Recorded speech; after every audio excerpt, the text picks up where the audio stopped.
Hello and welcome to the Daily Comic and Collectible, episode 336. Now today, the collectible of the day is the Chroma Hoodies, DC Comics, Collectible Auto Ornaments, Green Arrow Hood Ornament. This Green Arrow Hood Ornament attaches magnetically to your bonnet on your car to give your ride that little bit extra, a little custom geeky bling. Equipped with a super strong magnet for any metal surface, will not function correctly on non-ferrous surfaces. This beautiful silver shiny ornament even has the Green Arrow's nameplate on the base, and he's got his bow drawn, ready to protect your car. Should not be used on vehicles with sustained speeds above 75 miles per hour. If you just want to show off this work of art, it comes in a collector's inspired window display box. Great for your car or collection. Released by Chroma Hoodies. Now the comic of the day is Green Lantern, co-starring Green Arrow. Issue number 107, with a cover date of August 1978. Released on my 3rd birthday.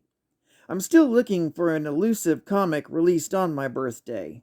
Anyway, first story is by Bob Rozakis, art by Alex Savick, and cover by Joe Stanton. And the second story is by Carrie Burkett, art by John Fuller, and this is also the 12 pence variant. The first story is titled The Man Who Murdered Green Lantern. We open with Green Arrow, Black Canary, and Airwave fighting off a number of hijackers who've hijacked the airport. They're a wanted hijacking group called the Yellow Peril. The fighting's intense when two of the villains try to flank Green Arrow, but he uses one of his new boomerang arrows and takes those two down. Airwave KOs one of the Yellow Peril while mentioning he looks like an overgrown banana, and Canary slams one against the wall with her weaponized vocal cords. Suddenly, the gang's leader pulls out a detonator and threatens to blow up the entire Coast City airport. But that's when Hal Jordan shows up and joins the fight. Yellow Peril replies that his threats are useless. Green Lantern is powerless against Yellow, to which Hal replies only directly. And with a little help from Airwave, the heroes win the day. Afterwards, the heroes ask Hal where he's been lately, and why he was so late answering the emergency call. So Hal tells the story. Hal was en route to his destination driving his big rig, when he received an emergency call from the Guardians, commanding him to proceed to Ungara, which is the homeworld of his predecessor, Abin Sur. He has been sent to avert disaster. While on his way, he sees a yellow meteor heading towards Ungara. He arrives on the planet and presents himself to the rulers. But since he's wearing Abin Sur's ring and suit, they think Hal Jordan killed him. And after hearing recent rumors in the galaxy, they think Hal is Sinestro. Hal, trying to stay on topic, explains that there's a comet coming, but they ignore him, calling him a liar, saying their radars haven't picked up anything. But their radars aren't picking it up because their technology was created by Abin Sur, using the ring, and of course, the comet glows yellow. While the Ungarians begin to lynch the supposed killer, the comet becomes visible from behind the moon. It's then the Ungarian mob realizes they've misjudged their new Green Lantern visitor, and beg him to help. Since Hal can't affect the yellow meteor directly, he uses their moon as a giant billiard ball and diverts the comet. Later, after the dust settles, the Ungarians offer their deepest apologies, and they let him explain how he became Abin Sur's successor. Before leaving, Hal creates a statue to honor Abin Sur. The second short story is titled Tales of the Green Lantern Corps. The Mocker breaks free during his trial on Oa and attacks the Guardians. As Katmatui confronts him, she discovers her foe has tapped the power of her ring and the central power battery.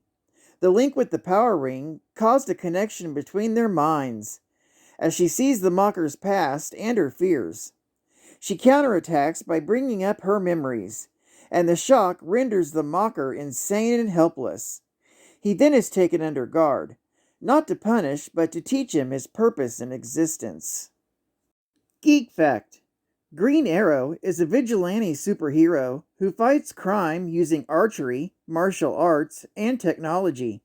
In his secret identity, he's Oliver Queen, living in Star City as a wealthy playboy and billionaire industrialist, turned outspoken socially progressive politician. He's a leader of Team Arrow, has been a member of the Justice League of America and the Outsiders. Green Arrow's first appearance was in Adventure Comics, issue number 250, with the cover date of July 1958. Bonus Geek Fact: this Airwave was actually the second. The first Airwave was his father. After his father's death, he became the new Airwave. His name is also Hal Jordan. He's the Green Lantern's cousin and was actually named after him. Airwave could change his molecular structure, transforming himself into radio waves. He could even survive in 1- and 2-dimensional states. He could travel the phone lines, radio waves, and even cable lines. He also had superhuman speed, energy projection, and was self-sustaining. Unfortunately, he perished during Infinite Crisis. Hal's father, the first Airwave, debuted in Detective Comics, issue number 60, with the cover date of February 1942. And Hal's first appearance as Airwave was in Green Lantern, issue number 100, with the cover date of January 1978. And final geek fact: Hal Jordan is the most well-known Green Lantern and was the first human ever inducted into the Green Lantern Corps, and has been heralded as possibly the greatest Green Lantern of all time. He received the power ring after the death of Abin Sur. Final side geek fact: Abin Sur was an Hungarian history professor who was appointed Green Lantern in the mid-1860s. He was recruited by a lantern named Star Coar, who was known to have come to Earth on several occasions, even teaming up with an ancestor of Hal's to battle an alien named Traitor, who was also the cause of Star Coar's death. Hal Jordan and Abin Sur's first appearance was in the same issue, Showcase, Volume 1, issue number 22, with the cover date of October 1959.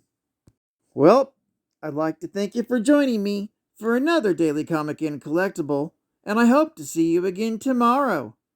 This is Cat Fan Comics Man, and I'll catch you on the flip. Over and out.